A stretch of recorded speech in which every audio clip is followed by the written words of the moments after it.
Fermeture de l'usine Bosch à Vénissieux, une prime de 45 000 € proposée par la direction. La fin d'une institution, le restaurant L'Arivoire à Rieux. Enfin, le projet de statue d'Antoine de Saint-Exupéry, prêt à décoller.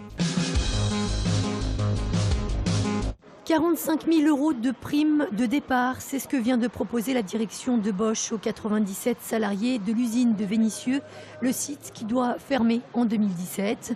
Un geste fort fait par le groupe allemand en direction du personnel, mais qui en aucun cas ne peut être considéré comme un cadeau, selon les syndicats. C'est une première dans le groupe, mais c'est aussi c'est issu du fait que Bosch est parmi les équipementiers au monde qui se portent le mieux, avec des perspectives à venir qui sont plutôt confortables. Donc il est possible que la direction ait pensé qu'une action des salariés de Vénissieux auprès des prud'hommes pour dénoncer la justification de ces licenciements pourrait leur coûter cher. Une stratégie en tout cas payante puisqu'une grande majorité des salariés devraient accepter cette proposition. Une réunion de validation est d'ailleurs prévue ce mercredi.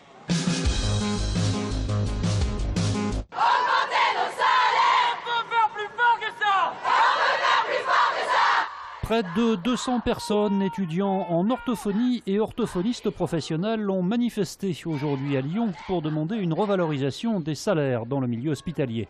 Alors aujourd'hui, on manifeste pour que nos études qui se font maintenant en 5 ans soient revalorisées et que nous ayons un salaire à la hauteur de nos études. Parce qu'actuellement, il faut savoir qu'en hôpital, un orthophoniste est payé Bac+2, soit le SMIC plus 50 €. Rhône-Alpes-Auvergne peut mieux faire en matière de médicaments génériques. Selon des chiffres que l'Agence régionale de santé vient de présenter, notre région se classe au 8e rang national en ce qui concerne la prescription des génériques, qui représente seulement une boîte de médicaments remboursée sur 3. Les médecins prescrivent pratiquement à 50% dans le champ des médicaments qui peuvent être des génériques. Ça veut dire que certains médecins prescrivent directement un médicament générique, d'autres prescrivent un médicament qui peut être génériqué, si je puis dire, donc substitué au niveau de la délivrance, c'est-à-dire en pharmacie d'officine. Des progrès restent donc encore à faire pour développer la part du générique. Une campagne nationale d'information vient d'ailleurs d'être lancée pour poursuivre l'effort entrepris. C'est un véritable enjeu de santé publique. En 5 ans, nous avons fait quasiment 7 milliards d'euros d'économies, 7 milliards d'euros que nous avons pu réinvestir dans la recherche et le développement de médicaments innovants sur les maladies d'aujourd'hui et de demain. J'ai gardé un agenda de réservation de 1913, du temps de mon grand-père et ma grand-mère. C'était une institution dans le paysage de la gastronomie lyonnaise. Le restaurant L'Arivoire à Rieux-la-Pape a fermé ses portes au mois d'août et aujourd'hui, il vendait sa vaisselle aux enchères. Le chef Bernard Constantin était la 3e génération de cuisiniers dans ce restaurant familial. On avait quelques plats de vedettes, les œufs en cocotte, langoustine et morille, la fricassée de volaille de Bresse au vinaigre, le foie gras poêlé à la rhubarbe, etc., etc. Et puis, chaque saison, on faisait beaucoup de gibier pendant l'automne. Et le tout Lyon a défilé dans le restaurant de Rieux, des artistes de passage également. On a fait Hallyday, on a eu Catherine Deneuve, on a eu beaucoup de showbiz, oui. Ouais. Et notre Premier ministre qui est passé, parce que je tiens à le dire quand même, il était Premier ministre, c'était M. Raymond Barre.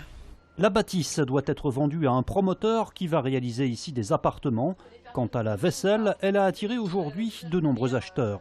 C'est un peu émouvant parce qu'on sent que derrière ça, il y a toute une histoire familiale, c'est l'histoire d'un couple, c'est une maison, une institution de Lyon. Donc c'est beaucoup d'émotions qu'on va procéder à cette vente aux enchères. Une autre vente aux enchères sera réalisée le 7 novembre pour disperser cette fois la cave du restaurant. Après ça, la page sera tournée. J'ai des copains aux États-Unis, en Thaïlande, à Marrakech, en Corse. Je vais voyager un peu et je vais prendre du bon temps, croyez-moi. Normalement, on a prévu que cette statue serait installée sur le parvis au printemps prochain. Cette statue de 3,20 m de haut représentant le Lyonnais Antoine de Saint-Exupéry devrait être installée devant l'aéroport qui porte son nom. La maquette en résine a déjà été réalisée par le sculpteur Pascal Jacquet. Le personnage humain adulte de Saint-Exupéry symbolise le savoir, la sagesse, et il transmet à la jeune génération, le lion, la direction qu'il faut prendre, et avec l'aide bien entendu du livre et du crayon qui symbolisent la culture. La maquette de résine était présentée hier à l'école Émile Cole au cours d'une soirée destinée à collecter les fonds pour réaliser la version en bronze.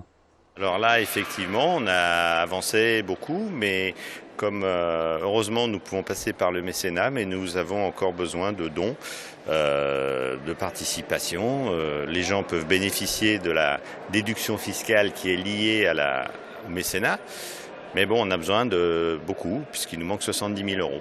Un petit-neveu de Saint-Ex s'est associé au projet. Dans un premier temps, il a trouvé cette statue étonnante.